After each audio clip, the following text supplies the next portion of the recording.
Welcome everyone to this launch event of the paper on national dialogues and transitional justice. My name is Chris Coulter and I'm the acting executive director here at Berghoff Foundation.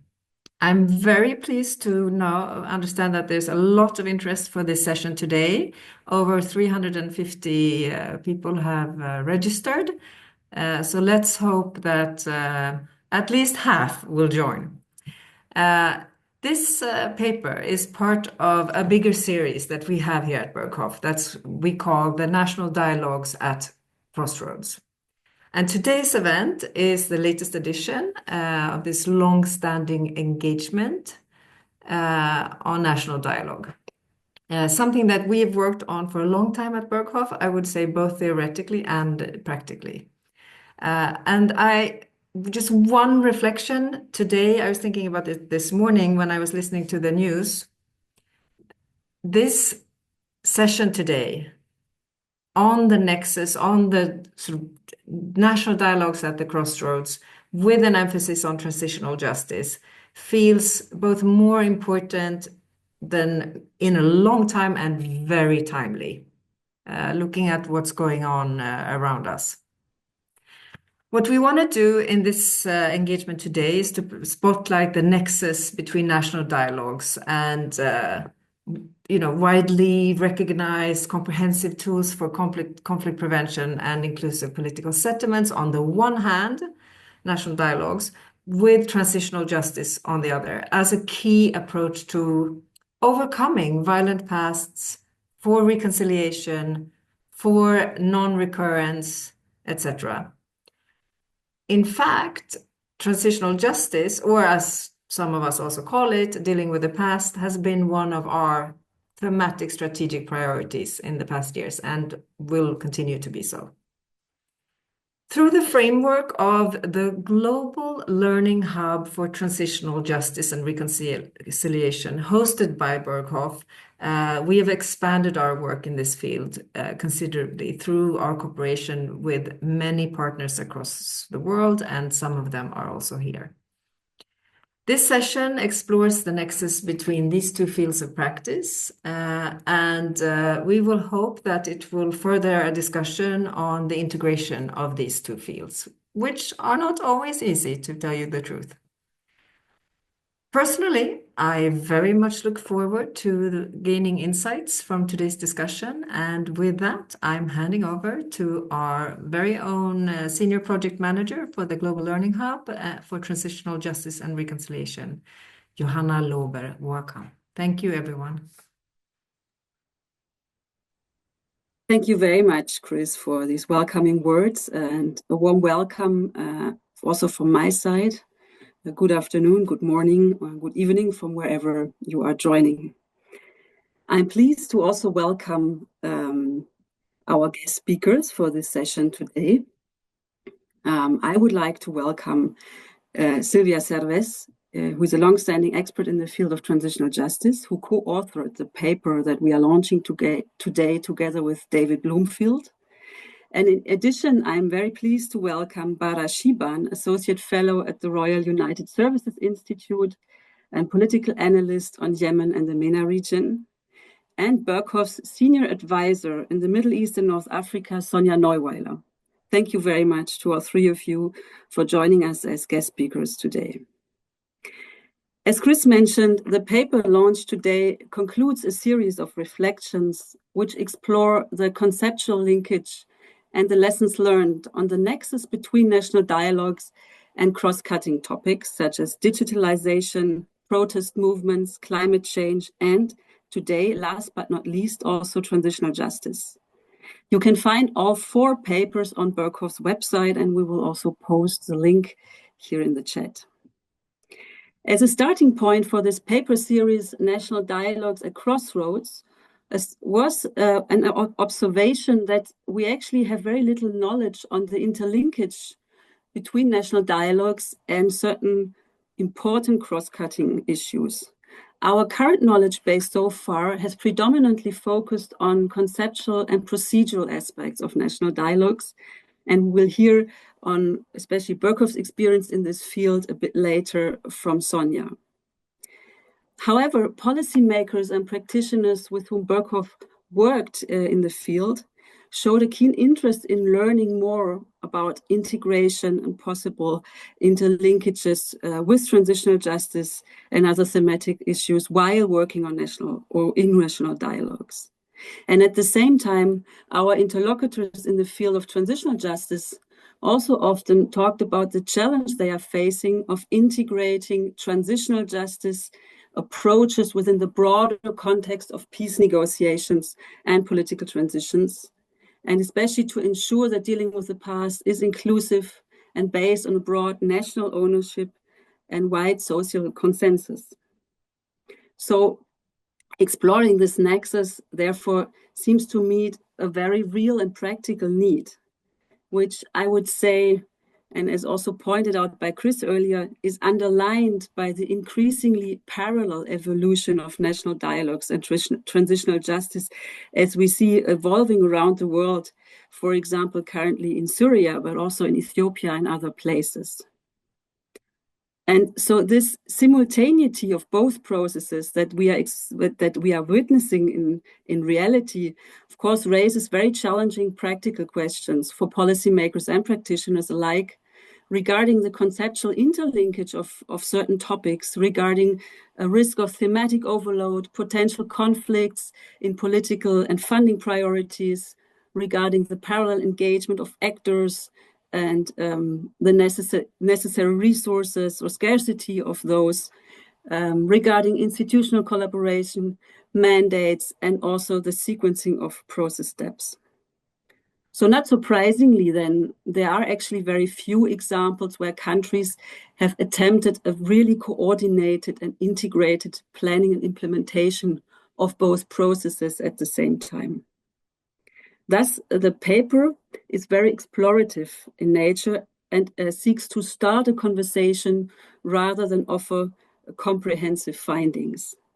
It sets out by reflecting on the shared characteristics and complementarities of national dialogues and transitional justice before offering an analysis of the potential benefit, but also the challenges related to a stronger integration of both. And it concludes with some very interesting suggestions for further research and thinking. So I very much look forward to hearing more about the key messages and reflections in the paper from Silvia Serves, co-author of the paper. And I will then ask our distinguished guest, Barashiban, to comment on Silvia's reflection by sharing some lessons learned from his practical experience during the national dialogue in Yemen. And before now diving into the findings of the paper, I would like to ask my colleague Sonja Neuweiler to share with us a brief introduction into the key features of national dialogue.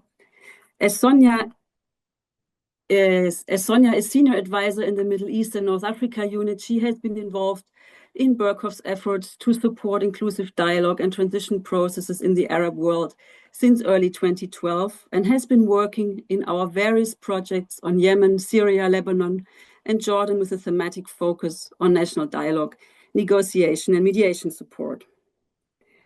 So, Sonja, thank you very much for joining us today. And I would like to ask you to explain to us briefly from our Berkhof experience, what do we actually understand by national dialogues? What are Berkhof's experiences with the topic? And could you also summarize maybe the main goals and key characteristics of national dialogue processes in a nutshell? Thank you. Thank you very much, Johanna, and thanks for having me on the session. It's a pleasure and an honor also to meet and discuss with Silvia and Bara later. Maybe briefly looking back at Berkhof's experience in national dialogues. National dialogues are older than that, but particularly over the last 2 decades, national dialogues have become increasingly recognized as a comprehensive tool for preventing conflict, but also for managing complex change processes and deep fundamental political and social crises. So at Berkhof, our experience in working national dialogue goes back to 2008, where we started to support the national dialogue in Lebanon after the Doha Agreement among the Lebanese parties. And since then, we have been advising and supporting national dialogue processes in several countries, most prominently in Yemen at the time, but also in Sudan, South Sudan, more recently in Ethiopia, and also other countries. We've also provided advice and training to conflict parties and parties in national dialogues, as well as to international stakeholders that were supporting national dialogues, to regional organizations, to diplomats, and so on. And over the last 10 years, we've also been cooperating with Swiss Peace on an on-site course on national dialogue that takes place once per year in Switzerland. And Berkhof has also recently established a new 8 weeks online course on national dialogue and peacemaking that takes place in September and October of this year. There was a peak time for national dialogues in the Arab world, particularly after 2011. But national dialogues have taken place in many countries since then, and they are at the moment, as we speak, in Haiti, there are discussions and consultations. In Niger, in Syria, you mentioned it. So it's still a very relevant format to actually overcome the political crisis.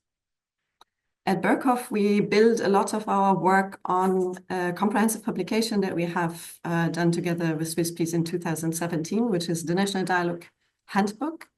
It offers comparative cases on many countries, trying to offer lessons learned on process design and providing advice for stakeholders in the process of designing and conducting national dialogues. So a lot of our knowledge still draws on this handbook, and also our definition draws on this handbook.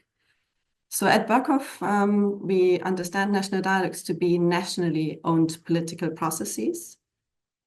The key features are ownership, inclusivity, and the purpose of national dialogues to address fundamental crises. They aim at generating a basic consensus among a broad range of stakeholders, including major political parties, but often also including further societal groups and a much broader range of stakeholders. And the third characteristics, they take place, as I said, in times of deep political crisis, in post-war situations, in order to agree on a basic social contract after war and violence, or to redefine the state and institutional structure in a political transition process where different groups deeply mistrust each other, and where national dialogues are needed to manage tension and avoid violent escalation. So national dialogues are mostly process-oriented discussions. They have the aim of building a broad-based compromise and often use consensus-based decision-making so that key parties and societal groups can agree and support the outcomes of national dialogues, and thereby also increase the commitment to actually implementing these outcomes. There are many ways to design and organize national dialogues, but they, of course, need to be tailor-made to the context. They need to fit the respective conditions in the countries. They need to fit the history and the crisis that they seek to address. So there are, of course, no blueprints because national dialogue designs do need to fit the socio-political environment of the crisis. And in order to be successful, they need to meet the needs of the key stakeholders. Otherwise, they cannot be implemented or they fall apart. Another key feature is the time frame. National dialogues vary widely in the timeframes that they apply. So they can range from national conferences of just a few days, as we've seen particularly also in the 1990s, for example, or they can be sustained multi-level processes that drag on over several years, actually. And the objectives vary from inter-elite crisis management to much more inclusive structural reform. Broadly speaking, at Berkhof, we distinguish between two types of national dialogues. The first one being a mechanism for managing acute crisis and preventing violence. The second one being a much more fundamental national dialogue as a mechanism for deep change. The reality might not always be as clear-cut. So there are examples that take elements of both, or there are also examples where national dialogues start much more narrowly focused and then broaden over time in terms of inclusivity, but also in terms of the topics that they address. But just briefly back to the distinctions. So national dialogues as crisis management mechanisms are often much shorter in the time frame. They do include much less participants, so they're much less inclusive. They often focus mostly on the key political parties, and they're much more limited in the topics that they address. Examples here are Lebanon, for example, also Tunisia to some extent. Then there's national dialogues that are mechanisms for fundamental change, and they usually take much longer term perspectives. They aim at a far-reaching institutional and societal change, and they include many more participants, so often up to several hundred participants, including various political and societal groups. The topics, again, are also much broader and can range from institutional reform to SSR to economic, social, and rights issues and the political system. So they're much, much broader. And these are also more likely to include transitional justice aspects. Yemen is a key example here, and I'm also very much looking forward to hearing from Bara and his experience and analysis of the Yemeni process. The more focused and more limited crisis management formats have the advantage that they're much easier to manage. They need less preparation, less resources. They can be more efficient in a way, but they're also much more limited. And vis-a-vis national dialogues as a mechanism for fundamental change, these are much more legitimate often, are perceived as more legitimate because they include many more stakeholders, and they break with a pattern of elite-focused deal-making from the past and allow for a much broader consensus-based decision-making about the institutional system for the future. So it allows for also jointly discussing what kind of new system needs to be built. National dialogues have many similarities with other processes, with high-level mediation, with multi-party negotiations, with constitution building, or they're even linking to these processes or are complemented by these processes, and also transitional justice, of course. But just to conclude, they are distinct in their focus on consensus building, in their focus on initiating national-level learning, trust, and relationship building. And they establish dialogues and consultations across multiple levels with a broad range of actors, a broad range of topics, but potentially also linking among various tracks from the local to the national level. And they can, of course, be mixed models that include many more factors. So I'm very much looking forward to also hearing from Sylvia about the overlaps with transitional justice. And with that, back to you, Johanna. Wow, thank you very much, Sylvia, for this very full and complete nutshell that you provided us with as an overview of national dialogues. And I think mentioning the key characteristics like ownership, inclusivity, but also the two different types of national dialogues as a crisis management tool, but also as a more longer term transformative process will very much help us to now dive into the more comparative perspective that Sylvia will take on. But Sylvia, before I give you the word, I would like to say some words about you. Sylvia has been, as I mentioned before, is a long-standing transitional justice expert, has been working for Ministerio for almost 30 years before she now moved on to more quiet waters, maybe, and is now has been advising peace building and human rights organizations in Central and West Africa. And on behalf of Ministeria, she was also part of the working group on peace and development, FreeEnd, a network of German institution and civil society organizations. And in that role, you've also worked closely in partnership with Berkhoff and other organizations around the world in the framework of our Global Learning Hub for Transitional Justice and Reconciliation. Sylvia, I'm very happy that we have been able to collaborate with you on this publication and that you are able to join us today to share with us your reflections. So in a nutshell, maybe we start with a bit of a conceptual introduction here as well. What is transitional justice? Very, very briefly, for those who may not be joining from this area of work. And how does it relate to national dialogue? So could you already, when discussing transitional justice, point out some of the key characteristics that it may share with national dialogues, but also where there may be differences and complementarities?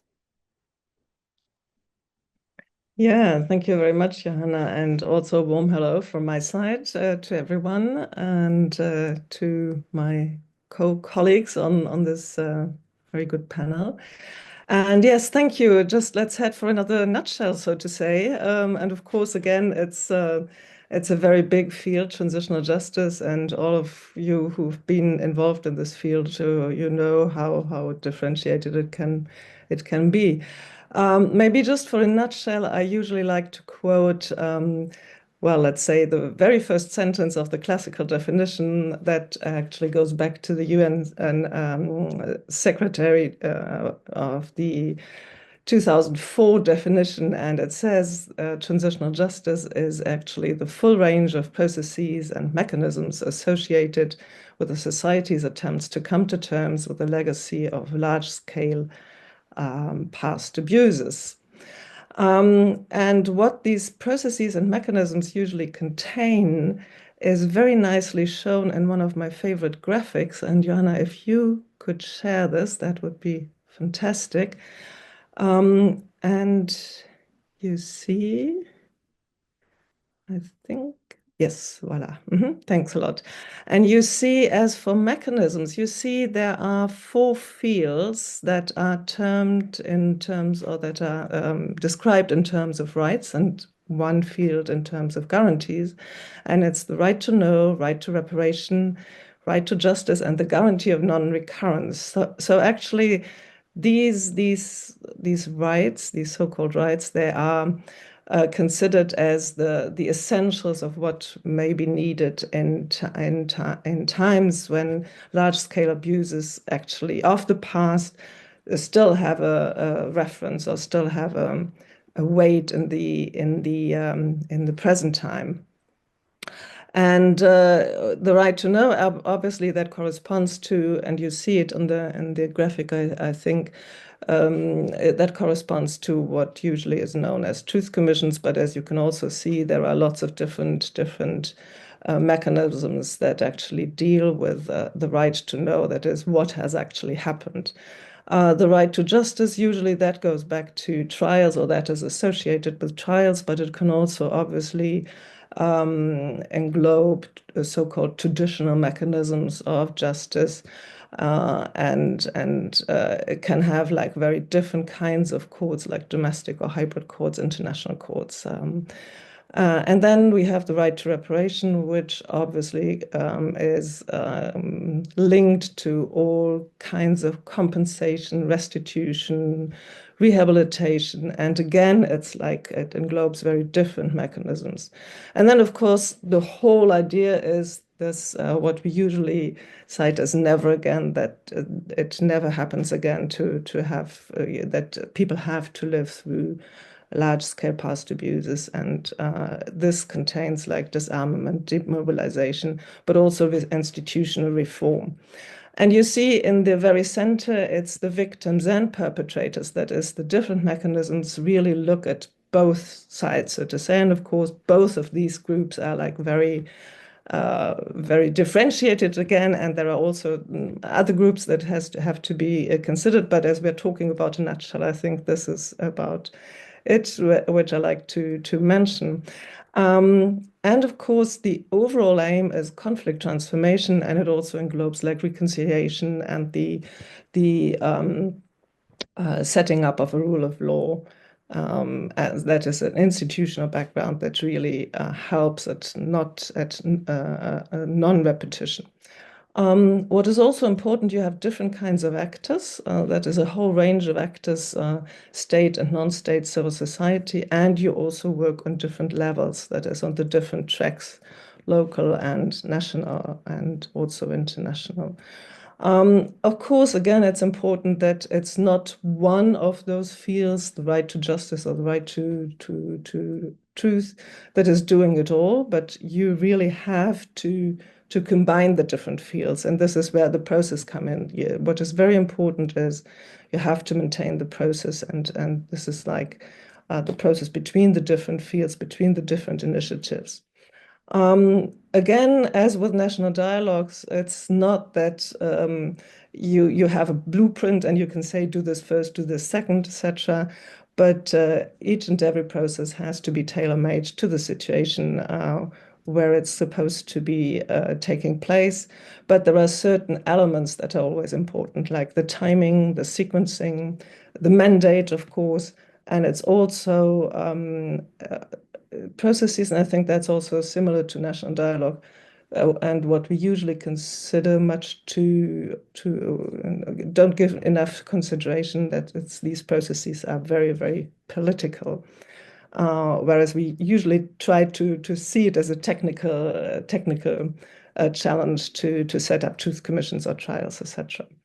Well, now for the relationship to national dialogue, and I think some of the things have already resounded. Of course, national dialogues and transitional justice, they may share certain elements.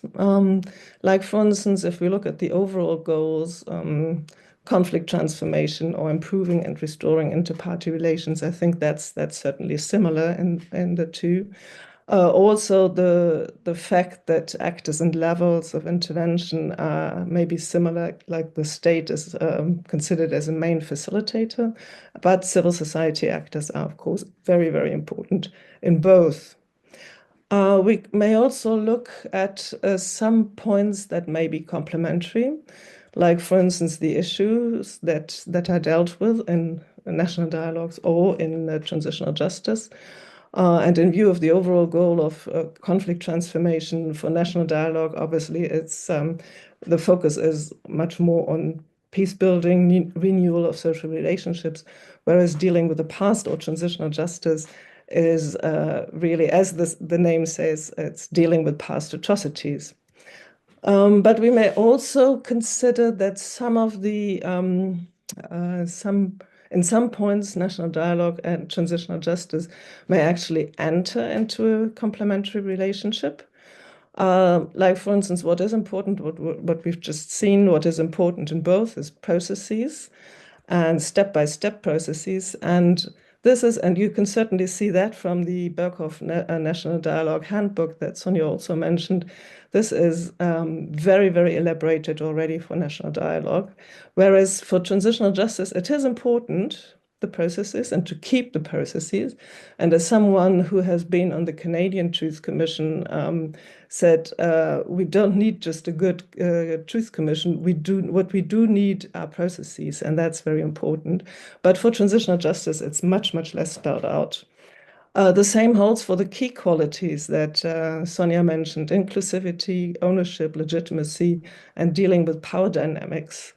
That's also very important for transitional justice, but again, it's much less spelled out as a systematic way of setting up transitional justice processes. You find some initial initiatives, so to say, but it's just a far cry from what is already experienced and also laid down as experiences for national dialogues. And last but not least, and I think there are many others we can think of, but the last one I would like to mention here in terms of nutshell is the forms of communication.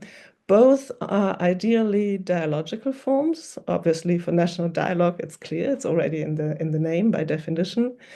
And for transitional justice, the dialogical form is also very important, certainly for the non-judicial fields. But what we observe, and I think this is something that David, as a co-author, really put his finger on, is that with this this way to really try and have very fair, very good processes, the legal way, the very rigid legal way of communication also tries to creep in on the non-judicial fields. And I think this is something where we really have to look at more closely and see what that actually means. Because, as you know, in trials, usually we don't have this way of storytelling or narratives, but you have to answer very often like in yes and no. And you try by this way to get at the truth of what happened. And the question usually is, and we have very many examples, that this is not really going together with needs of people to really deal with the past and deal with past atrocities. So yes, I think there are quite a bit of points of relationships between the two. Yeah, thank you, Sylvia. Very interesting, those similarities you highlighted, but also I think significant differences or complementarities as you mentioned it. And I think your last point also referred to the idea that transitional justice could also benefit from further integration with national dialogue in terms of the ways of communication. Like, could you be a bit clearer even on the key points that you identified in the paper with regard to the potential benefits for further integrating both processes, but also, of course, point out the risks or challenges that you see? Yeah, thank you. Well, I mean, if we look more closely at the potential, I think we can see it like two ways. On the one hand, how may transitional justice actually profit from national dialogue? And I think this is, I can just pick up from what I said for the last point. National dialogue approaches with this much more systematically spelled out dialogical elements for key elements like processes and key qualities and forms of communication. They may bring these elements into transitional justice processes and may facilitate them where they are difficult to set up, and maybe certainly also where transitional justice processes are difficult to set up, to be set up in terms of its political characteristics. I'm not so sure whether this is maybe going to work out, because all these processes are highly political, of course. But maybe the way that that national dialogues have already been set up in terms of their dialogical forms and the way how to choose actors and really look very closely what actors to choose for certain processes or for parts of processes, that may greatly help for transitional justice processes. And then vice versa, where can national dialogue maybe also take advantage of transitional justice? I think transitional justice certainly offers salient insights for what it says, dealing with the past, and one may almost say, well, it should be a natural part of national dialogues, because if the idea of national dialogues is really to not only resolve acute crises and conflicts, but certainly also to head for more fundamental changes. I think one can almost not imagine not at least addressing part of violent past, and that is probably maybe also already part of the challenges, this difficulties to addressing certain points. And I think we have to, well, I mean, if you just have a very quick look at the paper, you will find a whole list of challenges. But maybe just to mention two or three, I think, and that's maybe going a little bit at the essence of the crossroads, because I think we have to be aware of the fact that dialogue as such is not a self-evident approach. And we had examples from Cambodia, but also from Central Africa, from Rwanda or Burundi, that certainly in situations of very hierarchical political social setup, it's not self-evident that everyone can talk to everyone, and that usually it's, as the Cambodian colleague actually told us, it's the king who speaks, and end of story. And no matter what kind of political setup you have. And the same actually holds for the key qualities that are certainly nicely laid out for national dialogue. The key qualities of participation, inclusivity, legitimacy, and again, balancing power symmetries. So probably we have to look at very, very closely at the social and socio-political setup, what the basis of these elements actually are, and what in-ways or entry points there may be, or how to deal with it. obviously, and this last point, managing power imbalances, I think that's interesting because in a comparative study on national dialogues, this was mentioned as the one biggest challenge, really, to what extent national elites support or not really support, in that case, national dialogue processes.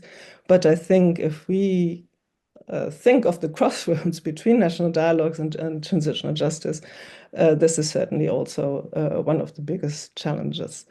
And I mean, of course, well, we could go on and on. I think, of course, this point that was mentioned in the beginning, like overloading, or what do you do in an ongoing violent situation? Yes, and the political will for change. I mean, if we talk about the fundamental changes, I think that's certainly all challenges. Yeah, if I understand you correctly, on the one hand, one of the key messages that comes out of your paper is that in some way both processes need each other to achieve their joint overall goal of conflict transformation. And on the other hand, what you just pointed out, there is also a question whether the key challenges that are already there may be exacerbated by trying to link both processes together, because it just raises a lot the complexity and of the situation.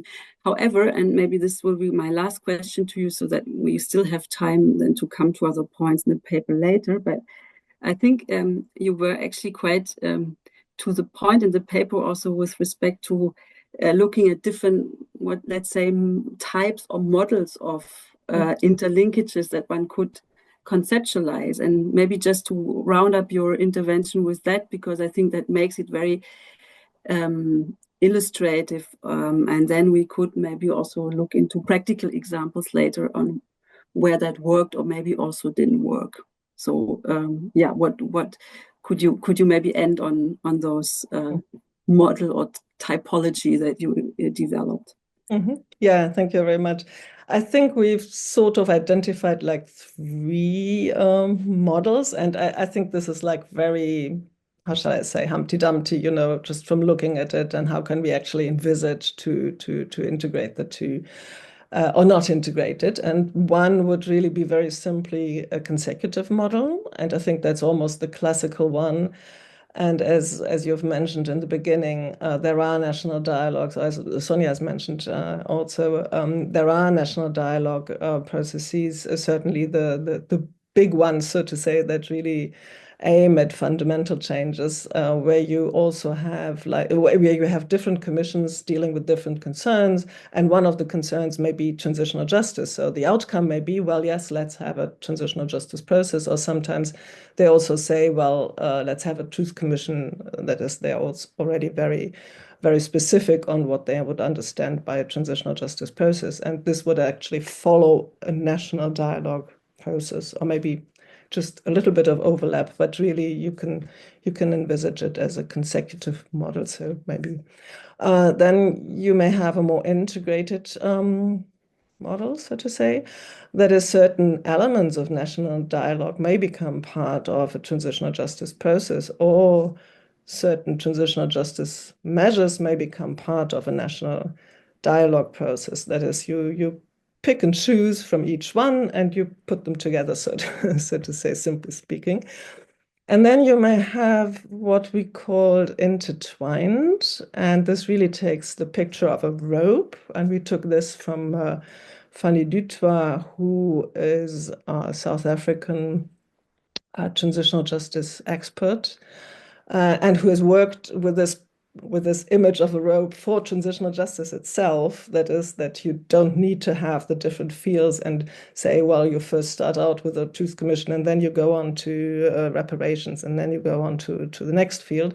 But this also has to be much more rope-like. You pick and choose from different elements. And you could actually, or we thought you could actually envisage that for integrating national dialogue and transitional justice. That is, you think of national dialogue elements of dialogical elements of national dialogue processes that are woven into transitional justice processes, or again, vice versa, you have aspects of transitional justice processes that can be woven into national dialogue processes.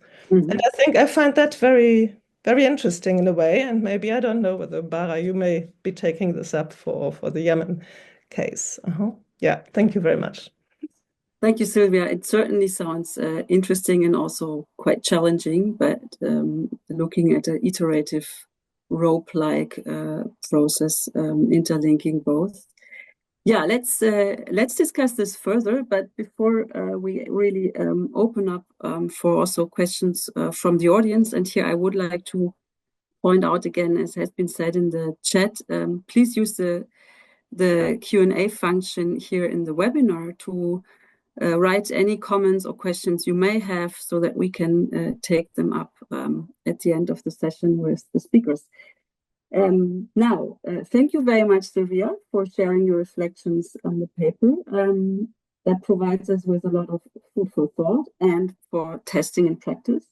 With this in mind, I would like to turn to Bara now. Bara is an associate fellow with the Royal United Services Institute in London on Middle East security. He's a consultant with the London-based rights group Reprieve, and between 2013 and 2014, Bara served as a member of the Yemeni National Dialogue, working on the Transitional Justice Working Group. So Bara comes in with very first-hand experience on this important nexus. So Bara, having Sylvia's reflections in mind, how was the interlinkage of national dialogue and transitional justice designed in Yemen? What did the process actually look like?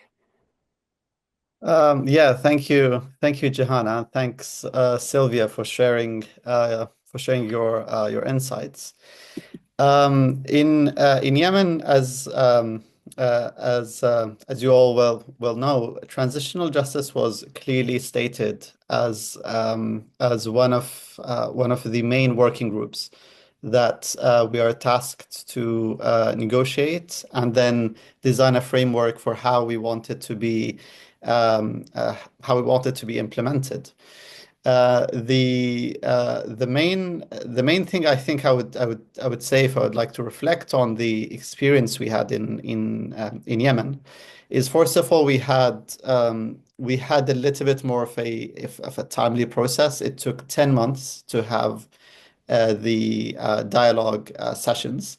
And most of the delay actually that happened during the national dialogue, so it was originally 6 months, but then it got extended to 10 months.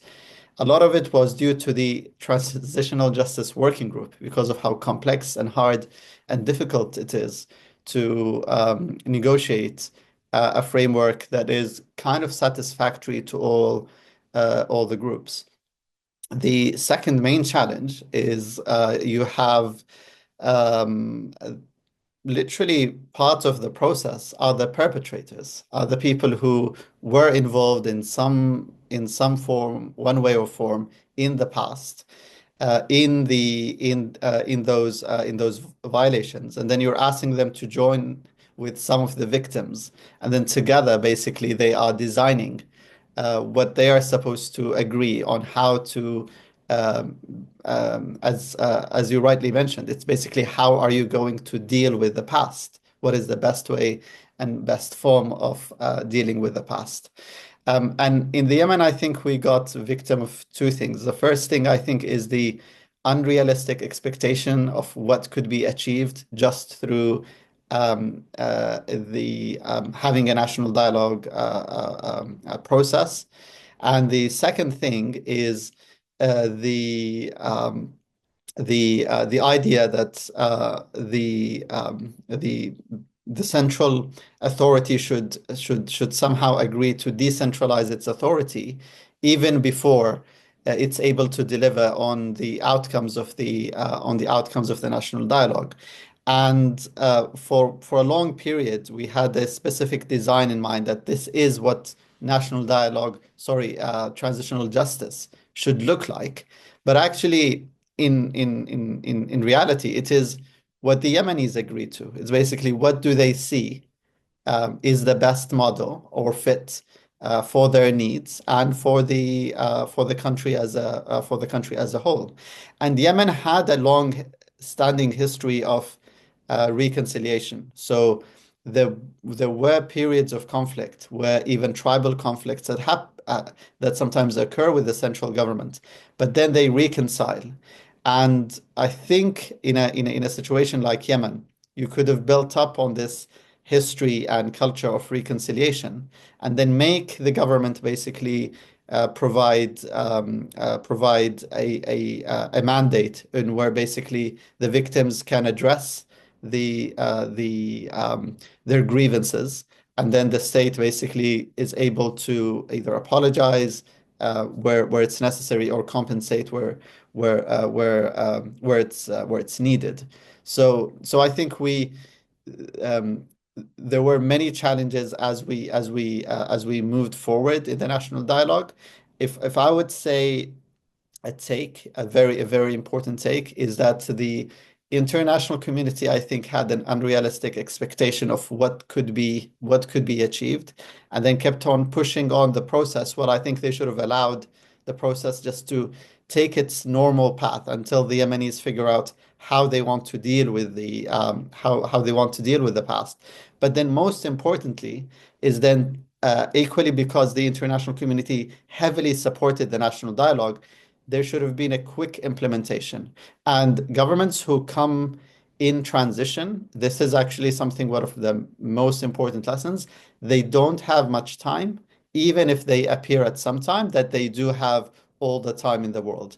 So the implementation of whatever recommendations and people came after coming together and discuss what are their vision for a transitional justice process, there needs to be immediate support and a lot of pressure to how to implement that.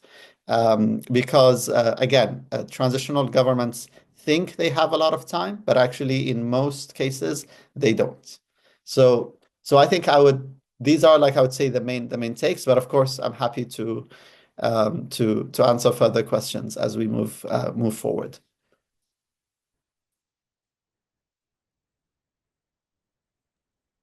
Thank you very much, Bara. You already also answered to my question regarding the key lessons learned on your last point.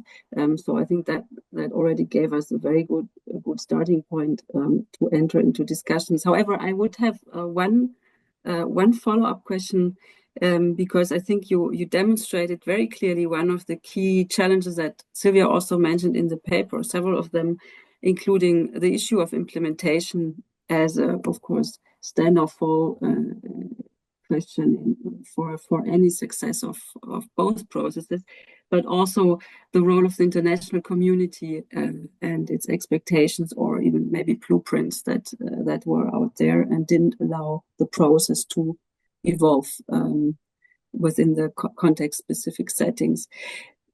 So I think that sounds very familiar with regard to many other countries, but I would still like to understand from your experience in Yemen, had the issue of dealing with the past been left out of the national dialogue at all? So what would there have been, or would it has been had it been a real expectation in the Yemeni society that the issue of dealing with the past, or the topic, needed to be included some way or the other as a topic in order to be able to say this is a comprehensive national dialogue that we buy in? Or would it have been possible to leave it out for a future discussion? How did you feel that the situation at that time? No, I think definitely it gave a lot of I would say legitimacy in the eyes of many people that the national dialogue was willing to tap in and discuss the complex and difficult discussions that many people were not able to have for many years. For example, the case of enforced disappearances. We had known in Yemen that there was a period in the 80s that many politicians went missing, but no one was allowed to actually discuss it in a public forum. And the National Dialogue, what they did is that they brought some of the in our working group, we had a daughter of one of those people who was forcefully disappeared in the 80s and never was never found. And she participated in the sessions, and that gave the National Dialogue kind of a form of legitimacy that it is serious. It is going to discuss a lot of the topics. So I think you need to have, and at least in the case of Yemen, there should have been clear dealing and transparency that no, we are going to discuss the past and we're going to open these topics for discussions. I think, however, you need to be very careful because you're asking you're asking to move in a process also while you have many of the perpetrators who are still in power in one way or form. They're still in power. So in the case of Yemen, when I see it right now, I would say it would have been better to emphasize on reconciliation, that this is not an attempt to take revenge. This is not an attempt to drag them through the courts. There is a different process for that through enhancing and supporting the judicial system. This process is basically to help the victims and the country as a whole to deal with the past. So I think that should have been, at least in the case of Yemen, one of the ways to avoid getting into dangerous territories.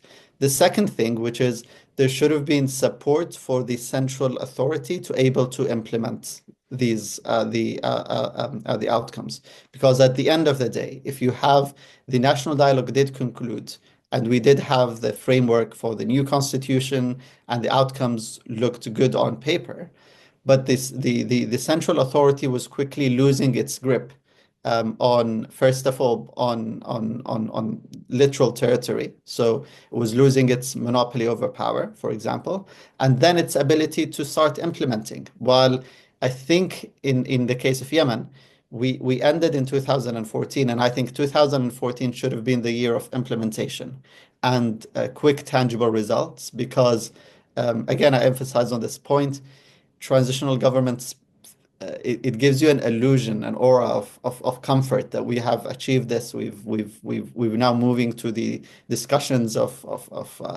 the constitution, when actually you don't have much time, because people want to see tangible results of these kind of discussions. So I think that was what was missing in the case of Yemen. And in 2014, a lot of us felt that the implementation was very slow. We're moving very, very slow, while the events on the ground were actually moving much, much faster than the ability of the central government to comprehend. Thank you very much, Bara. I think that was very insightful to better understand the complexity also of the dynamics happening in real time, of course. And I would like to now directly take up two questions from the audience that have come up here in the meantime, and not surprisingly, they relate to the actual current context in Syria. And maybe I would first give one question to Sonia and one to Sylvia, and then it would be great if you could also come in, Bara, and reflect a bit from your perspective, because there may be some lessons learned again from the Yemeni experience. So the one question that is more focusing on the transitional justice dimension is really, so in such a complicated and fragmented context with foreign involvement, as we find in Syria, how could one prioritize different transitional justice steps and balance accountability, reconciliation, political stability? How could this be sequenced? I would give that to Sylvia, but keeping in mind the second question, which I will give to Sonia, and then maybe you can both also relate to each other, which is really about national dialogue in Syria. And sorry, now I have to just jumped up. How can inclusive national dialogue be promoted without external interferences or imposing of concepts and procedures, especially also with the current state of government in Syria? What should the international community do? How could they support to make it a nationally owned process? And I would like to add one layer here, which is from another question that also in the chat. Maybe you can take that up again.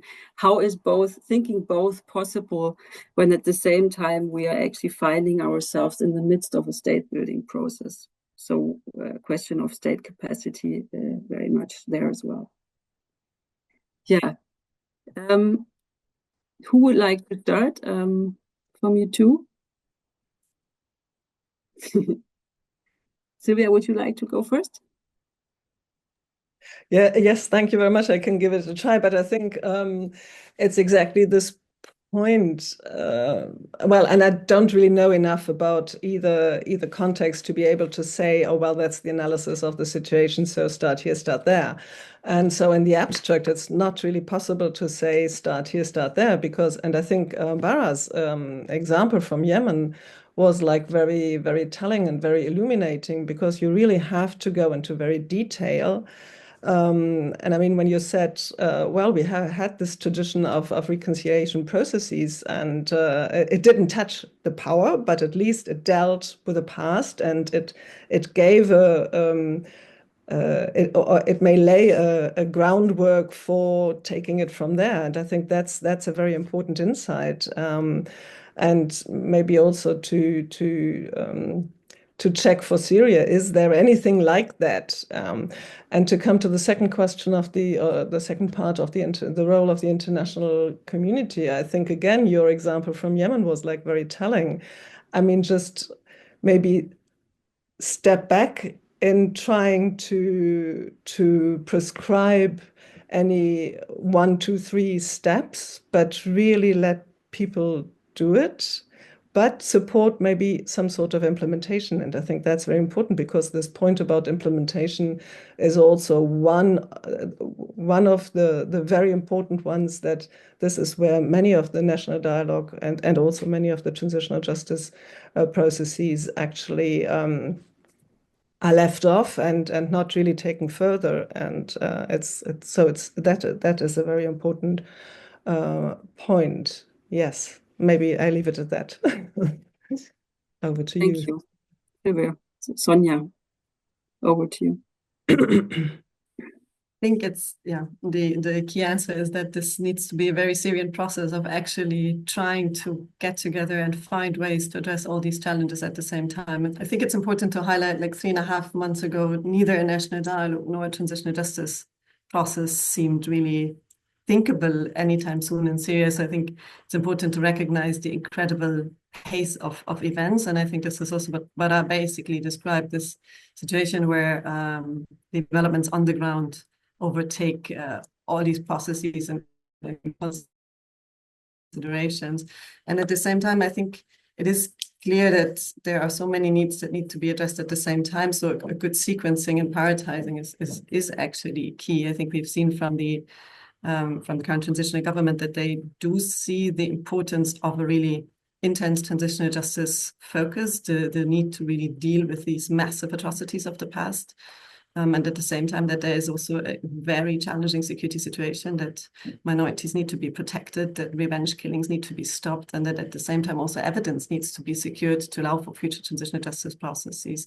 So I think it's really important to try to support these processes based on Syrian ownership, of course. So from the international side, I think it's important to offer expertise and resources where it's possible, while respecting a very strong focus on Syrian ownership, and at the same time also trying to help an international environment that limits foreign interference and meddling in these very massive, messy and complicated processes. And I think the national dialogue that took place, it was only one day in end of February, It's very unclear, I think, still how this will evolve. And I think this is also something that where transitional justice and national dialogue come together based on the framework that Sylvia has mentioned, actually, that national dialogues can also be a way for building an institutional setup to provide the non-recurrence aspect, and really try to build an institutional system that integrates the needs of everyone, while continuing in parallel, I think, what's already happening, negotiations on power sharing with also key groups,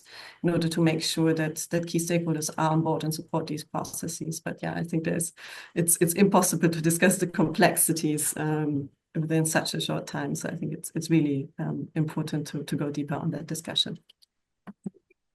Thank you very much to both of you. And yeah, we have unfortunately already come to the end of our event. There are a couple of other questions in the chat, mostly also, or some of them relating more specifically to transitional justice. Others also, again, to the kind of role that different approaches like art and artistic approaches could play in promoting both dealing with the past and dialogue.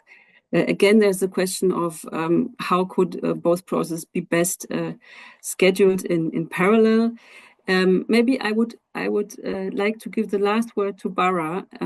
Of course, you are welcome also to react to the questions on Syria, but maybe also with some kind of asking you for some kind of advice. So if we were to sensitize, promote the kind of thinking together of national dialogues and also the need for dealing with the past, how would you go about sensitizing the key stakeholders to go about it? Just by maybe 2 or 3 points again from your experience. Yeah, I think again, I think it's hard because it should be nationally owned, and it's basically, for example, let's say in the case of Syria, it's what they feel is the priority to address.